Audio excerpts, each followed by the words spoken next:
In our culture, everything is based on success. But what is success? Who defined it? Who decided that success was the goal instead of fulfillment?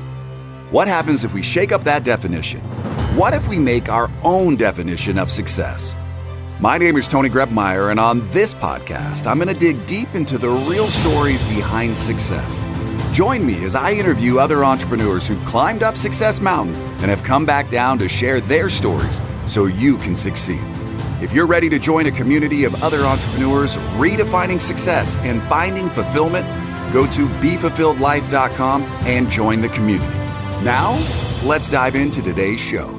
Welcome to Be Fulfilled. It is the real stories behind success. And my name is Tony Grebmeyer, all cozy here in Denver, Colorado. And unfortunately, I can't go over the pond to be in person with my friend today. So he's going to join us in just a second. You're in for a real treat. I hope you just pay as close attention as you possibly can, because he is a renowned expert in unconventional marketing.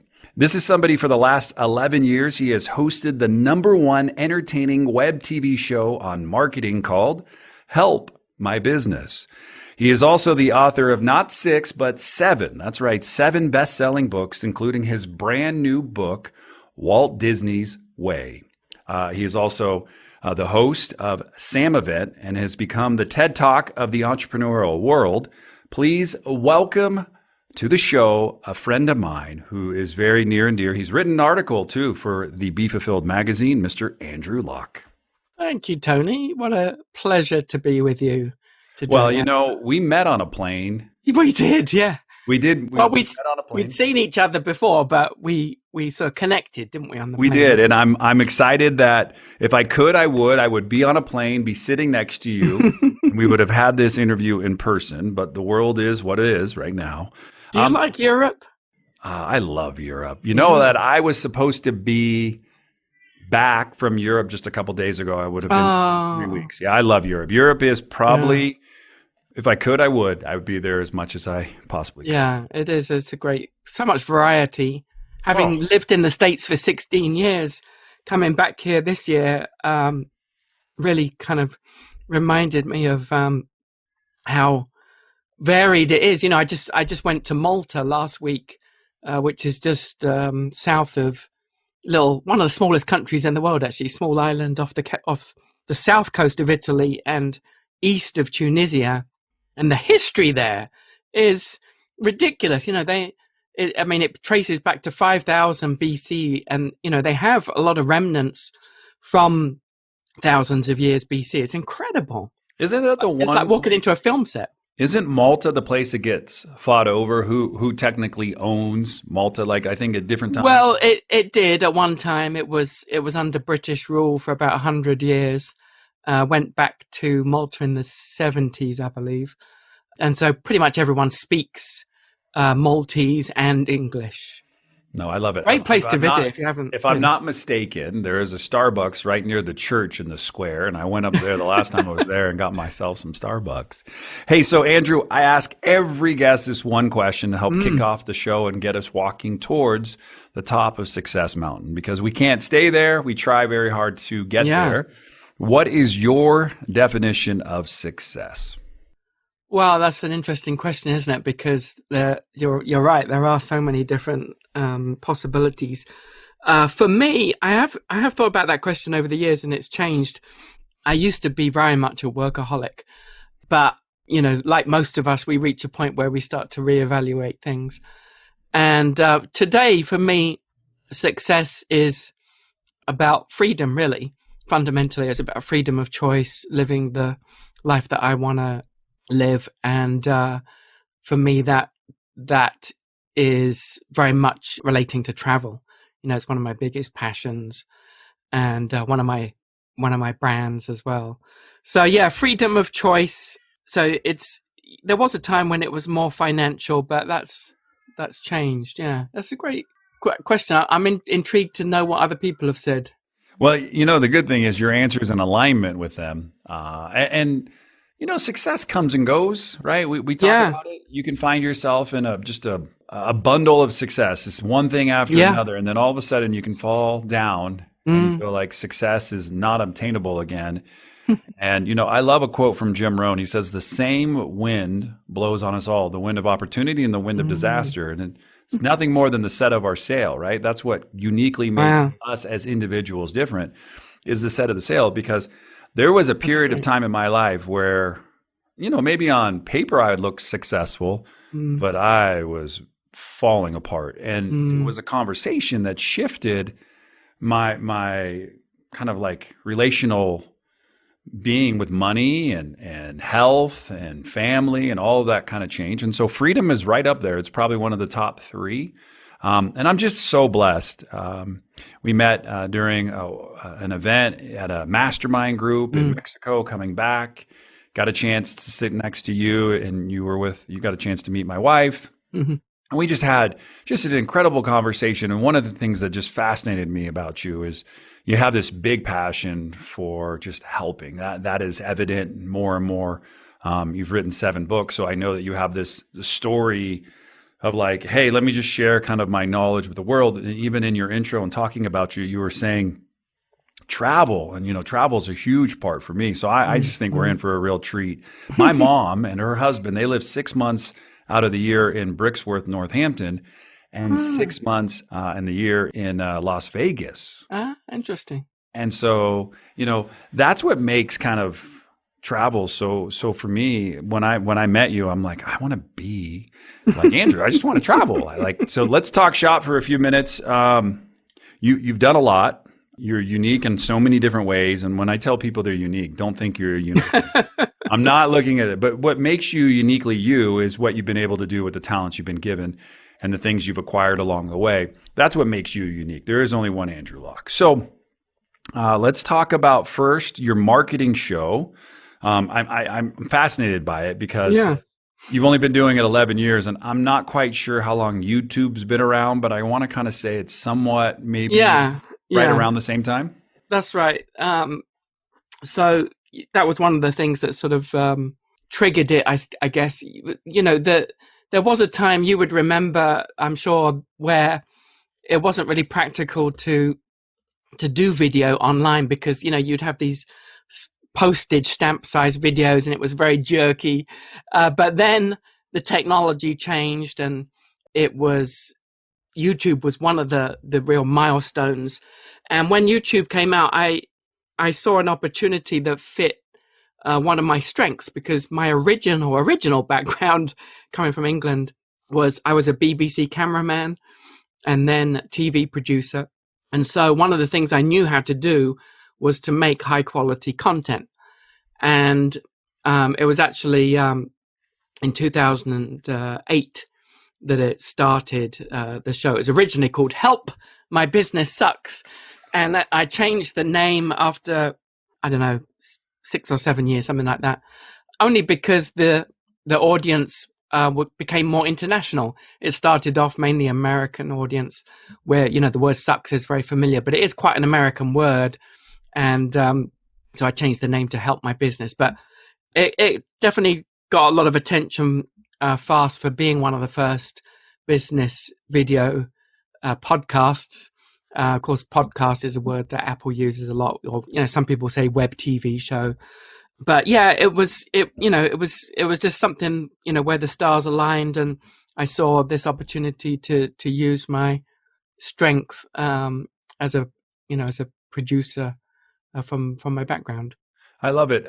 You brought up the BBC, uniquely different than like watching a show in America versus tell me what, maybe just because you've traveled back and forth enough and watched television both, what's the biggest difference for you watching shows produced in Britain and then let's say yeah, it's a really, really interesting question. I actually think about that quite a bit.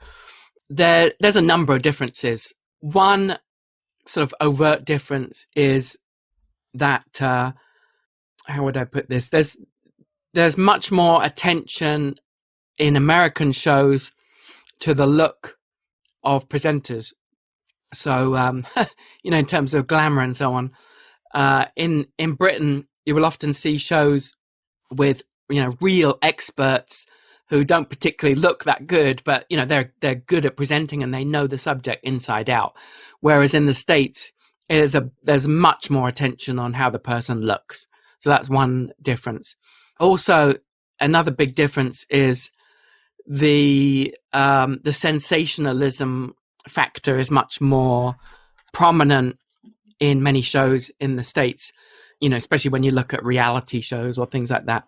But even in shows like these talent contests and things like that, they're a bit wilder. There's more manufactured friction and that kind of thing. And there's manufacturing goes on in all TV, but those are a couple of big differences that I've observed.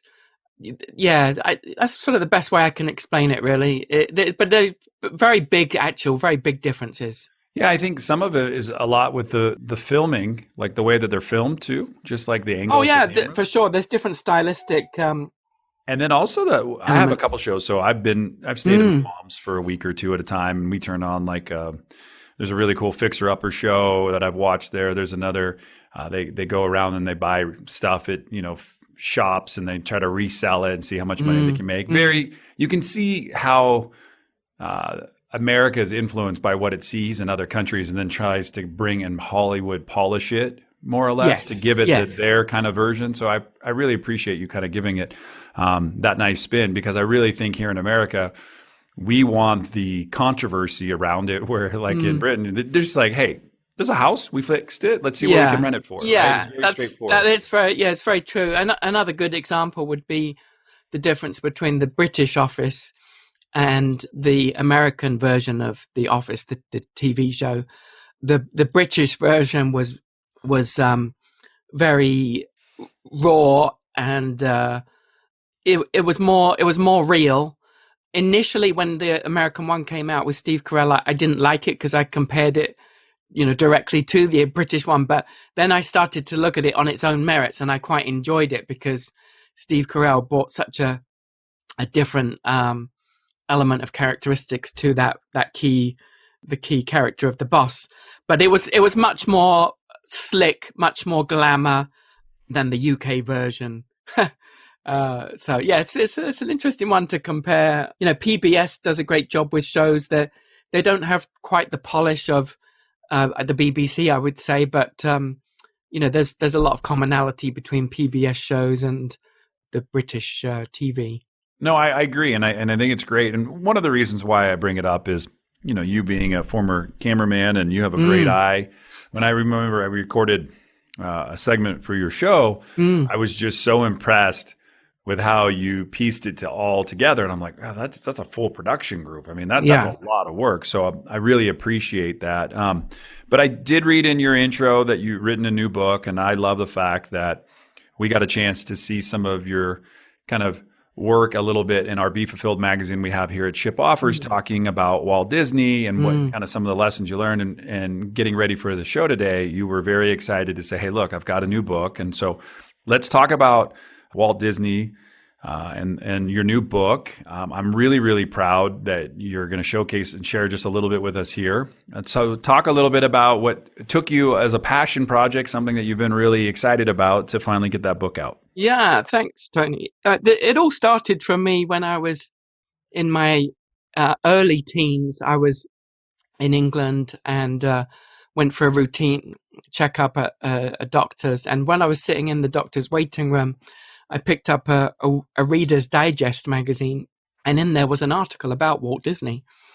And I was absolutely fascinated by it. I knew who he was, but I didn't really know much about the man. And I obviously had heard of the theme parks, and I watched some of the movies. But I was so fascinated by his story that I was called into the doctor's before I had a chance to read it. So I took the magazine and I stayed up that night reading it, devoured the article, and I found that I had a lot in common with Walt, in as much as, particularly in his young years growing up, he came from a very modest background in the Midwest, just quite a poor family, and I was actually bullied at school, had my head shoved down the toilet and things like that, for no other reason than being a good student. And I really identified with some of the things that Walt had gone through. And so that led me from that early age on a decades long journey of really delving into the man and the company in great detail. I've read every book on the subject. I've watched every documentary. I've visited every theme park around the world well over 100 times, probably hundreds. And I realized about 12 years ago that there was really nothing out there that served the needs of entrepreneurs and small business owners. You may know that Disney have their own in-house training program called Disney Institute. I should say in-house. It's a Disney company, but it's to train corporations, big companies, and they bring in hundreds of people for events and training and so on. But there was nothing really for the small business owner and entrepreneur and smaller companies. So I developed a program in conjunction with Disney. They fully supported it and have been great partners to invite small groups of entrepreneurs, typically about 15 or 20 at a time. And I take them behind the scenes at Disney World or Disneyland in California, and I tailor the tours to their business. So we actually go in the theme parks and behind the theme parks, and I show them what Disney does. We look at elements like customer service, marketing, employee management. And the reason why Disney are such a great example to model, a couple of reasons, actually. One is that they are one of the most profitable companies in the world, annual revenue of about $45 billion last year. But they're also one of the most admired companies in the world. And that combination is even more rare.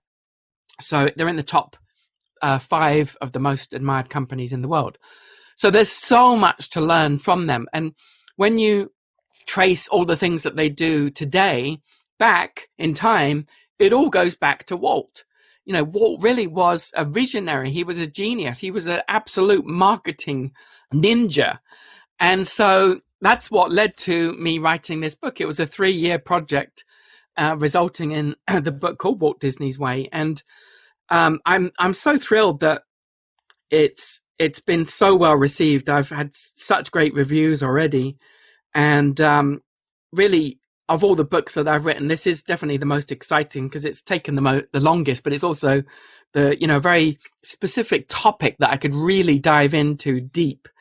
And so it's designed to be very practical. Every chapter is all about lessons from Walt that business owners can apply in their own business. I show them how to adapt the principles in their own business. So yeah, it's just a fascinating topic. Where can people buy your book? It's available on Amazon. Some bookstores are starting to get it now, but easily available on Amazon around the world. So yeah, it's such a fun thing to be able to, at the time you're writing it, you think, oh, is this ever going to be done? But when it's finally done and you see the response, it's such a thrill to get the feedback. Well, what we're going to do is we're going to take a quick break. We're chatting today with Andrew Locke, and brand new book available now on Amazon and other places around the world, Walt Disney's Way. And you can pick that up. And if you've just started listening to going to the doctor's office and seeing a small little article when he was a young boy turned into amazing lessons, behind the scene tours, and how as an entrepreneur, small groups and stuff, you can really learn. One of the things that Andrew doesn't know, and I'm going to tell him when I come back, is that I know somebody who was his veterinarian. When we return, we'll be right back on the Be Fulfilled podcast show. Are you ready to break the mold? So many people seem stuck in society, but you're not one of them. If you were, you wouldn't be listening to this. And I know for a fact that right here, right now, inside you, there's greatness. And a great way to help bring that out is the 12-week journey to fulfillment. So head over to BeFulfilledJournal.com and use the coupon code podcast, and you get a special rate on us. It's our way to say thanks for listening. As well, there's access to a private community of entrepreneurs ready to support you and your business. That's BeFulfilledJournal.com. All right, we are back on the Be Fulfilled podcast show. Tony Grebmeyer along with Andrew Law coming back down from the top of Success Mountain. And the pinnacle of success is something that I don't know if we'll ever make, if we'll ever achieve. However, from the way we kicked off the show to finding freedom, and really that's pivoted and changed throughout Andrew's life of kind of, launching multiple businesses, launching the SAM event in Las Vegas, marketing, the web TV shows, authoring, 7 books, just purpose-driven and everything that he does. You can hear it. He really wants to help you, that listener, that entrepreneur, that person today, to be the best version of yourself possible. And right when we went to the break, I said, I know somebody who's a really, really dear friend of our family's, who was Walt Disney's vet out in Burbank, California. And my mom was just having dinner with Diane and David the other day. His name is David. And my mom happened to show David a video of our dog putting its face out the window. And he says, Barbara, tell your kid right now he can't do that. That is not good. That's one of the causes of so many dogs losing and animals losing their tear ducts is the wind blowing at such a high rate into their face. And so he says, don't. So I wanted to pass on some, wisdom to all the dog owners out there. I know it looks cute, but he says, if you're going to do it, put goggles on your dog's eyes and then let them do it all day long. Wow. So, and He's been instrumental in helping me when I was struggling several years back. He has many, many great stories, and I'd love to connect you to, just so you can have a good, just some good comedy, maybe. Oh, it'd be fascinating, yeah. So I can make that happen for you. But he told me a couple of years back when I was struggling with some anxiety, and I was going through. I had walked into an IKEA. I don't know if you've ever been into IKEA before. Once or twice, yes. I literally had a panic attack. I got so freaked out. Which direction do I go? How do I get out of here? Yeah, it's a maze, isn't it? And you know what? When you walk into a Disney park, I don't have that feeling. Everything is purposely put. Walking down Main Street, everything, the rides, Tomorrowland, Frontierland, all of these things are put where they need to be. Yeah. And so we were on the phone talking, and I said, how come I have this anxiety when I walk into the stores is because it's a trap, right?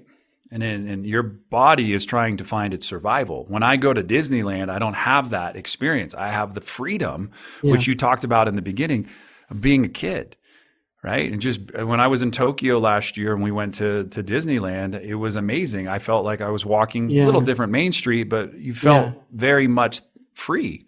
So we talked about it, and he said, Tony, one of the reasons we panic is we think we need to make a decision.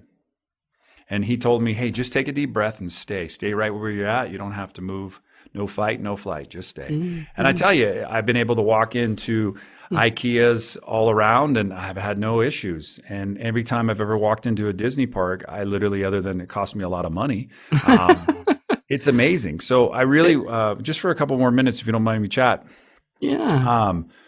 I was going to ask you actually, in Japan, did you go to Disney Sea as well? I wasn't able to get all that booked in the same day. But they spent more money. Well, actually, prior to Shanghai, which superseded it, but up until then, they spent more money on that park by far than any other park in the world, and it shows. Disney actually didn't want to do it. Because it clashed with when they were building Epcot, and they just didn't have the time, the resources, or inclination. And it wasn't so many years after Walt had died, but the consortium of companies that wanted to do it, they really wanted to do it, and so Disney said, "Well, the only way that we would do it is if basically you pay for everything." And we get a stake in the company, and we make all the decisions.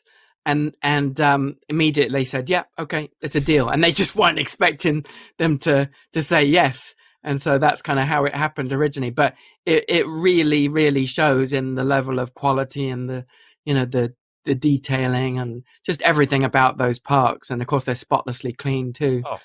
Yeah, I don't like when I was going to Japan, I didn't know what I was walking into. Yeah, it's amazing, isn't Walking it? down the street and everything, everybody Yeah. carries their trash. There's no trash cans. I Yeah. mean, you Yeah. find a trash can, it was like Yeah. in a restaurant or something. Wanted to chat just briefly. I remember I was watching on Disney about behind the scenes kind of opening the very first park. Yeah. And Walt had an issue the day of opening. Yeah. The water That's right. wasn't working. Do you know that story? Yeah. Yeah. Would you share just a little bit and the genius behind making a decision and how it all worked out? Yeah. So they it was in the height of summer, and the tarmac was literally, some of it was literally laid the night before, so it hadn't had time to set, and the plumbers were on strike as well, and so Walt had a decision to make. What was he going to use his limited resources on? Was it to fix the water fountains, or I forget what the other one was. But he had to make a decision. Right? Yes. And he made a decision to just water. People needed water. Yeah, because it was so hot. He made the right choice, and that's something that a lot of people don't know about Walt. He was entirely passion driven.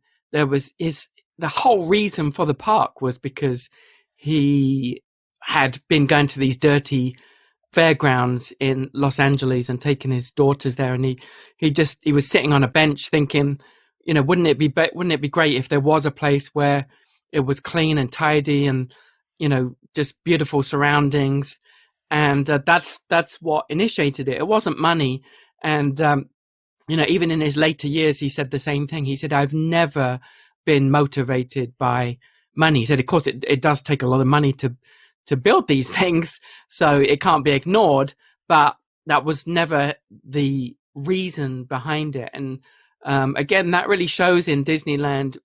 One of the things that's nice today is that they've tried to preserve Disneyland as much as possible, because that was the original park that Walt directly had a part in centrally. And even after it was built, he spent a lot of time in his apartment above the fire station there at the end of Main Street.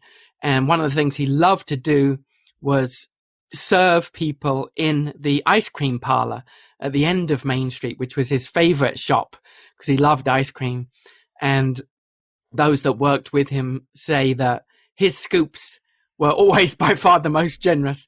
And he always used to engage with people, how's your day going? Have you been on any rides yet? What's your favorite part? Is there anything you think we could do better? And that was his way. It was just absolute passion to continue to make the place, to continue to improve it. So what we find today is that in Florida, in Walt Disney World, they use that much more.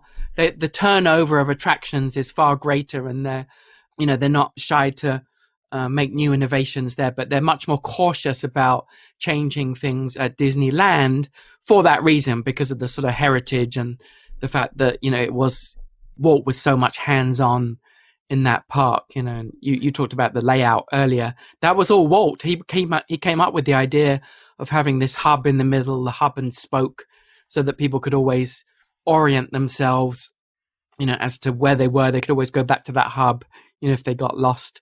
That was Walt. Walt was the one behind that. Yeah, I was chatting last year, the year before, with Brad Martineau, and he's a real big lover of Legos. That's and right. How everything's put together in a certain way, and when you go to Disneyland and they know you're coming, everything's kind of rolled out to you. It's really what you stand for in a lot of ways, and it shows up is really taking a good care of who you're bringing into maybe the business, the organization, who you're working with. I know when I was reading Love Does by Bob Goff, he talks about Tom Sawyer Island, taking a shuttle over there, sitting basically overlooking Main Street, seeing that. He made that his theater, his office, his place of life. And I just finished the masterclass with Bible Iger, and I just loved how he really figured out like to carry on Walt's tradition. And so many CEOs pre-COVID saw something happening, and so many CEOs stepped down. So That's many right. people didn't want the added extra pressure. And maybe I'm just reading into it, but I saw a lot of these big major corporation CEOs just step down. So, Oh, 100% they did, yeah. and There's a great story, one of my favorite stories of Walt, which I think says so much about how he did business, was one day shortly after Disneyland opened, Walt was walking through the park as he liked to do, and one of the gardeners rushed over to him, and he was near the near the hub, looking towards the castle, and one of the gardeners said, "Walt, we have a problem." He said, "Can I show you?" And he said, he showed him where people had been walking across the garden to take pictures of the castle, and you could see the footprints across the grass, and even some of them had trampled the flowers and so on. And he was all upset about it, and this is just terrible. They're not treating it right, which was true. But in an instant, what the gardener said was, we need to put a fence up to stop people doing this. And this is such an insightful comment from Walt, because without hesitation, he said, "Oh no," he said, "the people are absolutely right. That is a great place to take photos of the castle. What we need is a path." So he said, "Let's put a pathway in there." And really that's sort of the fundamental difference of attitude, the difference between, are we doing things in our business mainly for ourselves, for our own convenience, or the things that we think that should be done? Or is our focus on the people that we're supposed to be serving? Our customers, or as Walt liked to call them, always called them guests, because he didn't like the word customers, because he said, well, how do you treat a guest versus a customer? If you have a guest, you roll out the red carpet for them. You warmly welcome them. Your whole attitude changes when you think of someone as a guest. And again, he was right. So if just a simple thing like that, even today, that's how they train cast members, to treat everybody as guests, not customers. But yeah, I love that story because it just gives you an insight into Walt's way of thinking. It was always about the guest and what would give them the best experience. no, absolutely. And I mean, you're following along today, listening, and you're like, hey, Andrew knows a lot. He's written a book that you can pick up and learn more, and you can maybe apply it to your business and find some ways to help yourself. So Walt Disney's Way, and you can find that on Amazon. Andrew, the thing that I've learned about you in the period of time that I've spent, you're insightful. You've got a great way of telling stories, and you just care. I wish I could interview all of my guests and have them be like that. I think a lot of people are unfortunately focused on the money aspect, hidden in a way where they don't sound like they are, but I know that's really their motivation. And Jim Rohn also talked about it. I love it. You need money and you need deodorant. Those are my two things that I always take away, right? You need money so you can buy things. You need deodorant so you don't stink. Because when you work up a sweat, you stink really, really bad. So I know those are the kind of things that I learned. And you need oxygen. If you have those three things, you're pretty good. The rest can work itself out. Yeah. What are some things that you've learned as maybe pivotal things to help you be successful in life that you could break down into kind of like those type of three? Yeah. Well, one for sure is stubborn persistence. Every entrepreneur goes through a sort of a jagged line towards success, don't they? If people sort of looking in from the outside, and I know this is true with your business too, they always sort of look at where you are now and they think, wow, that's great. And, what they don't see is this, the hard times and the challenges and the times when you felt like giving up and so on. So one of the things that, I try and help young entrepreneurs with today is this concept of stubborn persistence, because starting anything and building something, it's sort of like trying to push an Indiana Jones style boulder up a hill, and it's extremely hard. And as you're getting up that hill, you become more tired and more frustrated, and you think, is this ever gonna am I ever going to reach it? Am I ever going to make it to the top? But then with stubborn persistence, something magical happens. You do reach the top, and then you have this beautiful scenario where the boulder just rolls down the hill the other side, and that's when you start to really reap the rewards, and money comes in, and you're not even sure how it's happening. And the sad part is most people don't get there. The stats speak of that, the fact that most businesses fail within the first year. And, I think we're going to see a massive wave of bankruptcies too, probably, starting later this year and beyond. And it's, a lot of those reasons are people couldn't do anything themselves. It was, it's unforeseen circumstances. But as far as it depends on us, that stubborn persistence is a big one. So that's one factor that's definitely helped me is not giving up. Another one is having integrity, because over the years, I've seen a lot of people come and go in the different businesses that I've been involved with. And when you have integrity and you stick to your word, when you say you're going to do something, you do it. I like handshake deals with a simple agreement. I don't like getting lawyers involved wherever possible, because, generally the lawyers are the only ones that understand the documents. And when push comes to shove, they're the only ones that seem to profit anyway. So, having integrity and sticking to your word reaps dividends, because when people know that they can trust you and you have a good reputation, that word spreads, and in difficult times, people help you out. And, it helps to give you longevity in whatever you're doing. So that's certainly another one. Well, hey, what we're going to do is I'm going to run you into the fulfillment round. I could spend all day talking, but a couple things I want to recap. Number one, you need to have stubborn persistence. You need, in this day and age as entrepreneurs, bright, shiny disorders, things come and things go, and we chase things. But be stubborn and chase things that, make a difference too. And a lot of people will say, never give up. I'm like, sometimes you got to give up. I remember when I was drinking all the time, never give up was actually a smart thing.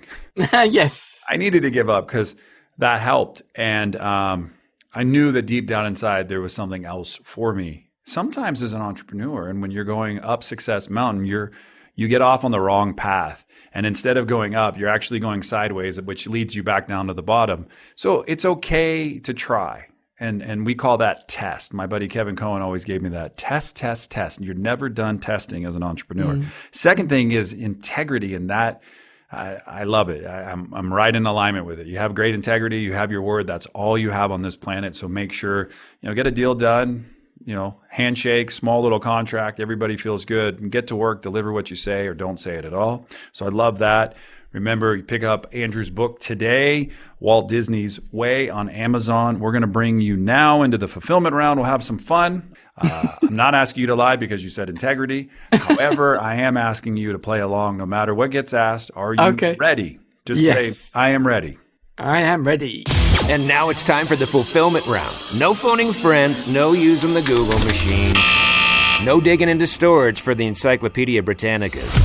And I promise Tony won't make you cry. And if you don't know the answer, just make it up. The fulfillment round brought to you by shipoffers.com for all your product and fulfillment needs. Now, Tony, you ready to ask some questions? All right, we're going to make this about Disney and Disneyland. Okay. Favorite ride at Disneyland in Anaheim you've been on? Favorite ride is the Indiana Jones. I forget the full title, but Indiana Jones ride. Yeah. I love that ride too. When I was a kid, I thought, man, if I rode this like 9 times, I'm going to go on like 9 different adventures, and kind of a little bit around that. Best thing you have eaten at Disneyland? Oh, that's easy. It's the skewers. I forget the name of the exact name of it, but it's opposite the Swiss Family Treehouse. It's a little gem. Do you know the place? I do, but I don't know those. My favorite thing It's in the little red cart just outside of Main Street, the corn dogs. When I was a kid, I couldn't wait to go to Disneyland and get a corn dog. California Adventure, you've been there? Yeah. Oh, yeah. What do you think of that? It's greatly improved since Cars Land. You know, it got a lot of criticism early on, and it was, you know, basically Disney acknowledged now. It was in the days of Michael Eisner. He just didn't want to spend the money on the quality of the park, and it showed. It was a train wreck when it opened, but now it's great. My favorite ride back in the day was Soaring. Soaring is incredible. Yeah. And you know what's crazy is how different our experiences could be with movie theaters today if we would take that aspect and make it feel Soaring is amazing. Through. Las Vegas casinos have figured out they pump pheromones and other things. That's right. Make your nose go, oh, popcorn, you know? You could sell so much more. Yeah. Favorite park you've been to in the world? You said well over 150 times or so. What favorite park? Definitely Shanghai Disneyland. It's the most technologically advanced park by far. You know, obviously it was the most recent, so they've got some really unique rides. One of them is Tron, which is coming to the Magic Kingdom probably next year. It's already under construction. You actually ride on a motorbike that looks just like the one from the movie, and it's sort of partly in the darks. So the way it's lit up is just magical. It's incredible. So that and Pirates of the Caribbean, that's a completely different experience that they did in Shanghai, and it is absolutely jaw dropping. It's mind-boggling ride. You feel, because what they've basically done is they've combined real sets with incredibly high definition screens, and you can't tell the difference where one begins and one ends. So it all feels real, and it's just jaw dropping. It's incredible. Wow. Unique. One character that you relate to most? A Disney character? Yes. It's funny, you should say that, because I'm absolutely in love with Disney and the company, but I've never really taken so much to the movies. But let me think, who would be a Disney character? Probably not my specialist subject, the characters, but I guess Mickey Mouse, because that was Walt's original creation, and there's that great statue of both of them in the park called Partners, and Walt has his hand out as if to say to Mickey, "Look at everything we've accomplished." That's magical. Yeah, no, I love it, and Disney plays a big role in helping me to dream. I think that was one thing I remember as a kid. I was very fortunate as a child to be able to go. And then when we lived in Southern California, we had annual passes, and I remember when we first bought our pass, we had all these blackout dates. And I remember one year our kids asked, "Can we just get the next pass up?" And it was a lot more money to get the any day pass. Yeah. And I got to tell you, we went all the time, and my kids loved it. And up until about maybe 15 years ago, I could go on rides. And then about 14, maybe 13 years ago, I stopped. I got really bad headaches. And when we were in Tokyo, I said, you know what? I'll get a headache and deal with it. I'm probably not going to come back at any time soon. And I remember my kids kept saying, "Dad, there's the exit. Dad, there's the exit. Dad, there's the exit." It was on Space Mountain. And I had such a blast. And I think that's a lot about what I'm going to take away from today's episode is you're going to be presented with a lot of options in life. And you only get so many choices, right? And freedom is a big word we've used today a couple times to describe. And it was very fortunate that you and I got a chance to sit together on a plane and just chat for several hours and just laugh. And I really appreciate what you do to help entrepreneurs. I love the fact that you put on a highly successful event called the SAM event. You've written 7 books, Walt Disney's Way. You can get that on Amazon. You have the #1 entertaining web TV show on marketing called Help My Business. And I just want to tell you from the bottom of my heart, I appreciate you. I'm so grateful that we got connected again today, just to learn a little bit, a small glimpse behind the camera of a former BBC cameraman of how you see the world, how you see Walt, how you see things that are happening, and how you get to pivot, adjust, and focus on the areas that are really specific. And I love your definition of success today was freedom. And that's what I feel like when I talk to you. I'm just free. It's just, I don't have any hidden agenda. I don't need anything. I've got everything I've got. But I just want to say thank you, Andrew. Thank you, Tony. That's really kind. I definitely feel the same way. We definitely connected in a big way on that plane ride. And, I love how you do business. And, thank you for doing this show too. The ones that I've listened to, there's always great nuggets that we can adapt in our own business. And I appreciate the invitation. So thank you very much. Ladies and gentlemen, that is Andrew Locke. My name is Tony Grebmeier. And until next time, no matter where you go, no matter what you do, choose to make today the absolute best day of your life. Oh, and all the show notes are available at tonygrebmeier.com. Thanks for listening to today's show. But before you go, let me ask you a question. How would you like to be the architect of your journey in this game we call life? Take the next step now at www.tonygrebmeier.com. Enter your details to get the first week of the Be Fulfilled Journal for free. It includes access to our private community of thousands of other entrepreneurs.